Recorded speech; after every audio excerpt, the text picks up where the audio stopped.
Bonjour. Beaucoup de parents sont affolés ou inquiets de ce qui se passe avec leurs enfants en mai 2020. Vous dites recevoir des informations contradictoires, puis vous m'avez demandé de faire cette vidéo sur le déconfinement idéal pour vos enfants. C'est normal d'être inquiet pour nos familles. Je m'appelle Annie Janvier, je suis néonatologiste, un médecin pour les bébés. Je suis aussi spécialiste en éthique et chercheur. Ma job de tous les jours, c'est de donner une voix aux plus vulnérables. Je suis aussi la maman de 3 enfants. J'ai malheureusement connu la maladie, que ce soit pour mes parents, avec mon cancer ou avec les problèmes de santé de mes enfants. Donc voici mon opinion avec mon chapeau de médecin et d'éthicien, mais aussi de maman qui est passée par le système plus qu'à son tour. Mon opinion n'engage que moi. Le confinement général de tous, ça a eu du sens pour aplatir la courbe, pour évaluer la situation. Le but, c'était de ne pas engorger les hôpitaux. Et le gouvernement a fait une bonne job. Donc, pause, on respire, on s'ajuste à mesure que les connaissances sur le COVID sortent, et selon nos données provinciales. Mais là, c'est le temps de réaligner le tir live, comme diraient mes enfants. En ce moment, on déconfine de manière non optimale, et vous avez raison d'être inquiet. Les décisions de déconfinement de notre gouvernement continuent d'avoir un impact négatif sur les enfants et les familles. Les jeunes ne votent pas. Ils ne peuvent pas défendre leurs droits sur la place publique. Si on se basait sur la science, on les déconfinerait. Puis ça ne ferait pas de tort aux autres, en fait, ça rendrait service aux citoyens les plus vulnérables. L'Association des pédiatres du Québec, d'ailleurs, a statué que le confinement prolongé pour les jeunes avait un impact négatif pour eux, pour plein de raisons. Même si pour certains enfants et familles, ça se passe très bien, puis ils s'adaptent bien au confinement, pour un grand nombre, ça va pas bien. Puis non, hashtag, ça va pas bien aller. Il y a une augmentation affolante du temps d'écran, de la cyberdépendance, des problèmes psychologiques, une décompensation de plein de maladies chroniques, sans compter la violence faite aux enfants, à certains enfants, et le décrochage scolaire à l'horizon. OK, qu'est-ce qu'on devrait faire pour réaligner le tir? Premièrement, il faut rester humble devant ce virus, qu'on apprend à connaître, mais qu'on connaît de mieux en mieux à toutes les semaines. La chose qu'on sait pour sûr, c'est qu'il ne va pas disparaître rapidement. On est comme pogné avec. Les enfants et les citoyens à faible risque auraient pu être confinés il y a plusieurs semaines, pas seulement pour eux, mais aussi pour le bénéfice de toute la population, puis je vais un peu vous expliquer pourquoi. Les enfants doivent pouvoir jouer dans les parcs ensemble, faire des sports d'équipe, tous avoir accès à des camps d'été, pouvoir avoir des petits jobs d'été ou des petits jobs en ce moment et des contacts avec leurs amis. Ils ne devraient pas subir des manœuvres nocives de distanciation sociale qu'on leur impose sans consulter les pédiatres.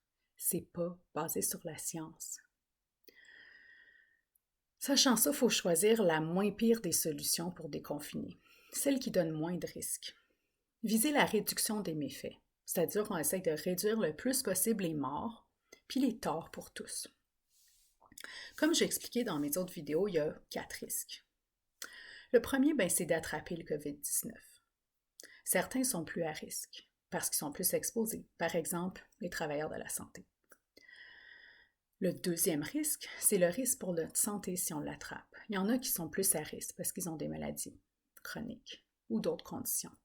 Le troisième, c'est le risque du confinement prolongé, non seulement au point de vue de la santé physique et psychologique, mais aussi au niveau économique pour bien des familles. Puis le quatrième risque, c'est celui des manœuvres de distanciation non justifiées sur la santé et le développement des enfants. Après ça, une fois qu'on a ces risques-là, on peut catégoriser les manières de faire le déconfinement. Comment on peut faire ça, un déconfinement? Il y a 4 grosses catégories dans la littérature médicale. Puis dans toutes celles-là, on va balancer les risques puis les bénéfices.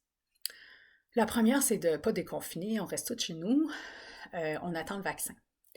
Certains veulent un risque zéro, aucun malade, aucune mort. Ça, c'est pas possible. Ça risque d'être long. Il va y avoir plus d'impact négatif que de positif. Le risque de l'impact du confinement prolongé, mais il y a aussi le risque du bris des règles par les citoyens qui n'en pourront plus. Puis le vaccin, les parents, il ne va pas être donné à nos enfants en santé en premier, peut-être même jamais. On va le donner aux plus vulnérables en premier, comme les autres vaccins. Une deuxième manière de déconfiner, c'est de sortir tous n'importe où, n'importe comment, à la Trump. Là aussi, il y a plus d'impact négatif que positif. Des risques dans toutes les sphères. Plus de morts, plus d'hospitalisés, des hôpitaux surchargés. Les enfants et les citoyens en santé, par contre, eux, ils seraient peu touchés parce qu'ils ne sont pas très à risque quand ils attrapent le COVID.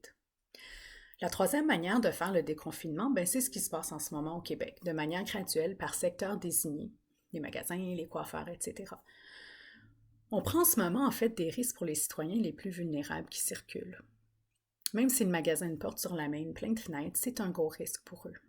Le virus transmet, vous savez, facilement dans l'air par gouttelettes, reste pogné sur des surfaces pendant des jours, même en faisant des petits rassemblements de 10 personnes. Puis la quatrième manière de déconfiner, à mon avis la meilleure, c'est un déconfinement par tranche de population selon leur risque. Ceux à faible risque sortent tous, partout, puis graduellement les autres sortent. C'est pas une idée de génie que j'ai eue un matin, c'est une solution qui a été amenée par bien des scientifiques, qui est défendue par le Danemark, la Suède, puis mise de l'avant par les journaux scientifiques dernièrement avec la théorie de l'immunité bouclier. Il y a d'ailleurs un groupe interdisciplinaire de travail au Québec qui s'intéresse à un déconfinement éthique, scientifique et contrôlé. Si on déconfine ceux à faible risque, oui, ils peuvent attraper le virus. Ils vont généralement pas être très malades, donc ils vont pas engorger le système. Ils sont à faible risque de complications. Là, il y a de la science et des articles pour baquer ça. Mais après ça, par la suite, dans les prochaines semaines et mois, ils seront plus dangereux pour mamie, puis pour les plus vulnérables. C'est ce que les dernières études nous disent sur l'immunité.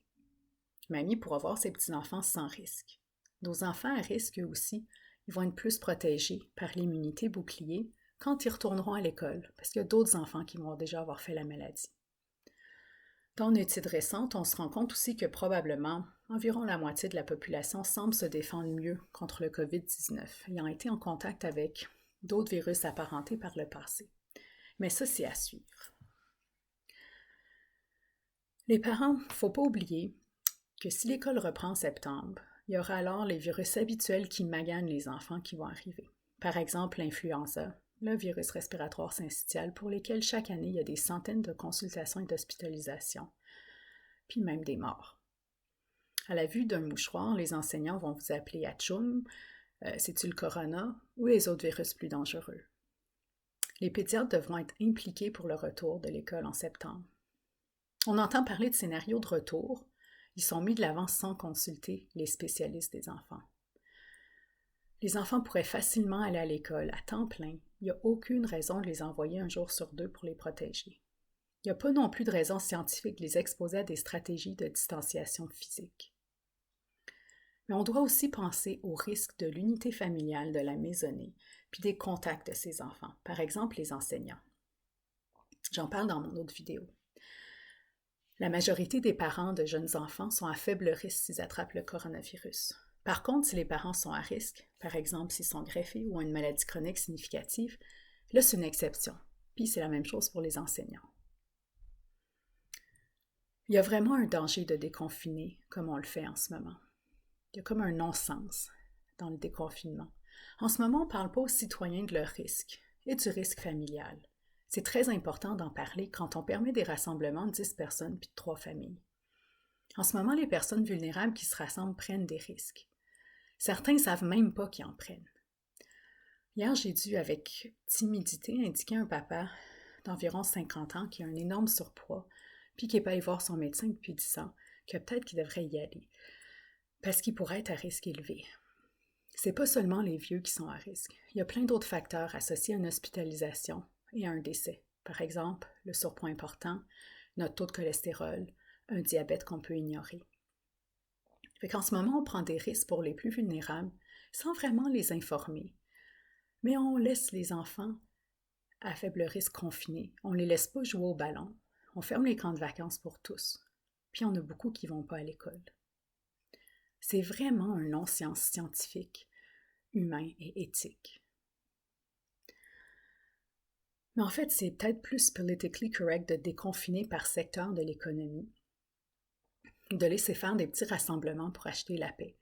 Tout le monde est traité de manière équivalente. On se sent toujours mieux quand on est juste et égalitarien. Mais ça mène à plus de morts et plus de tort pour tous. Les personnes à haut risque ne devraient pas être dans les commerces et faire des petits rassemblements. Le coronavirus, lui, n'est pas égalitarien. Il épargne généralement les enfants et les jeunes en bonne santé qui sont confinés.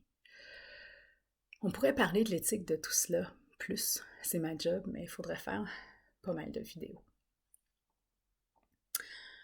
En résumé, les enfants, les jeunes et les adultes à faible risque ne devraient plus être confinés, pas seulement pour leur santé, mais pour nous autres. Plus les jeunes reprennent une vie vite, une vie normale, plus il va être sécuritaire pour les plus vulnérables de reprendre leur manière de vivre d'avant.